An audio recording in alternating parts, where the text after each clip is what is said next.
Hi folks, it's John Nizman from lastchanceautorestore.com. Today we're standing beside one of the many projects we're working on here. This is a 1972 Chevrolet Corvette, and I guess we'll call this a resto mod.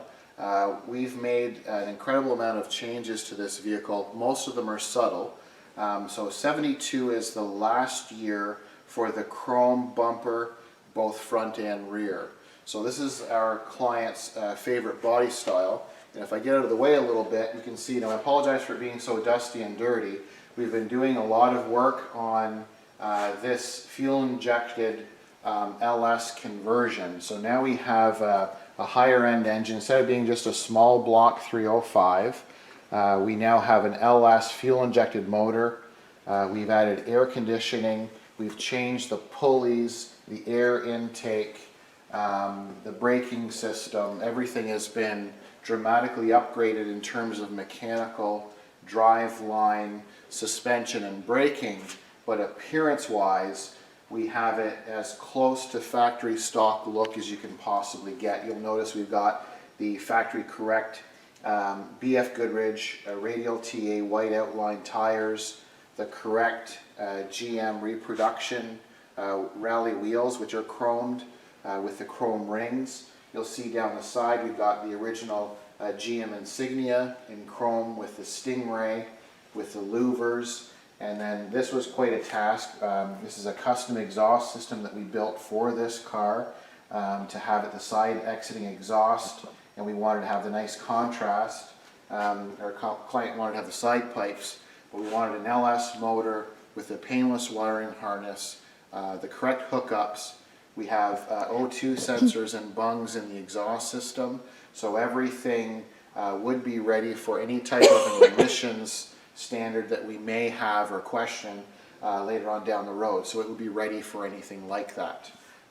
So we have beautiful exhaust system down the sides, and then as you come around the car, the dashboard, which we still have quite a bit of work to do. We've been doing quite a bit of wiring, but probably come around through the back here because you want to be able to see, other than the filth and the dust on the car, you can see we've got the nice split chrome bumpers.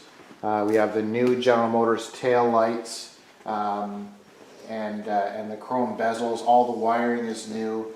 We have the upgraded rack for the back, and then if you look through where the back window would be, you'll see we made some subtle upgrades and changes. The steering wheel, everything has been redone. The wheel itself, the horn button insignia, it has both tilt and telescopic steering. The dashboard is all new, so we have a new dash pad, new dash faces, new console components. We've had the main console has been reupholstered. I'm not sure if the camera can pick it up, but there's some subtle blue stitching that we've done in the seams down both sides of the console. We also have custom blue trim on the seats. So this subtle little bit of stitching coming up both sides of the console will tie in with the seats and the exterior, which is a Le Mans blue paint finish. You'll notice the speedometer on the left hand side, it's now electronic and it's white faced.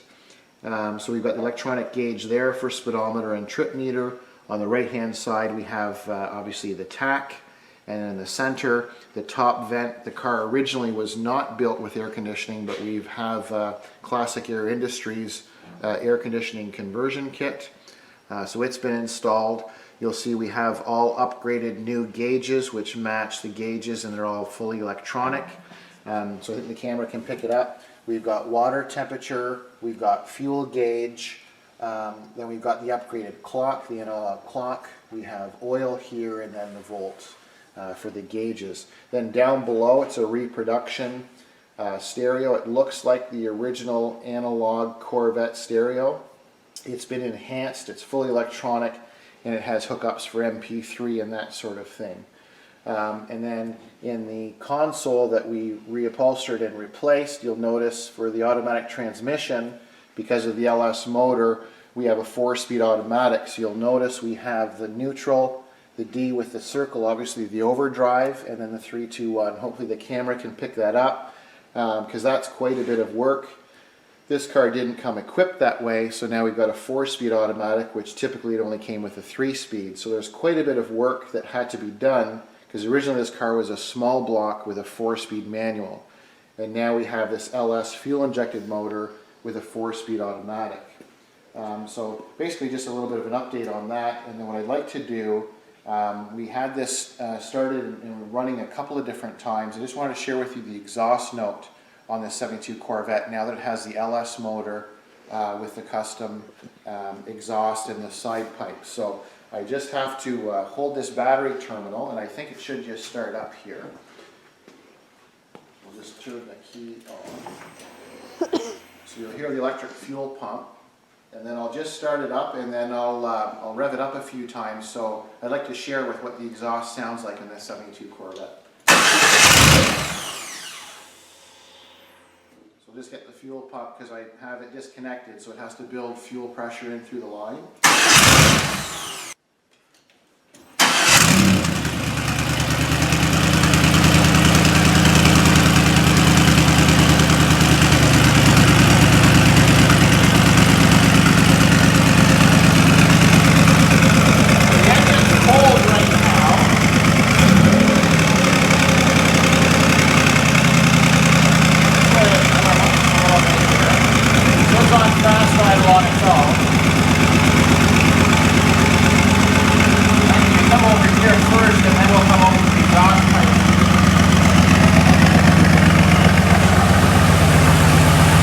How smooth and quiet everything is. You can see all of the pulleys and everything that's different now because we added air conditioning and it had to be moved from the power steering side to the opposite side. So we had these special brackets that were made and installed.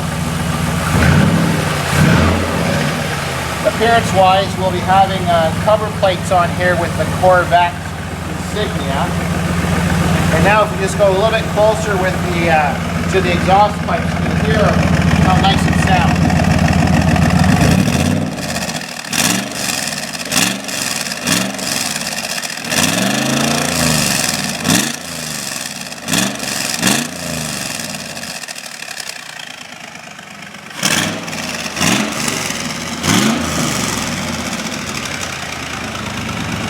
It certainly has a nice exhaust sound to it, but at idle it's quite nice too. It's nice and smooth.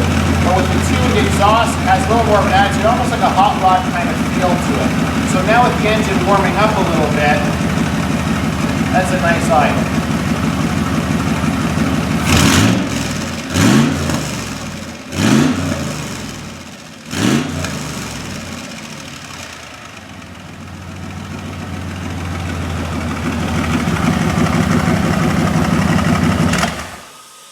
So that's our 1972 Chevrolet Corvette with an LS upgraded motor and a tuned exhaust. Stay tuned and we'll have further updates on this build. And this is the 72 Corvette, and I'm John from lastchanceautorestore.com.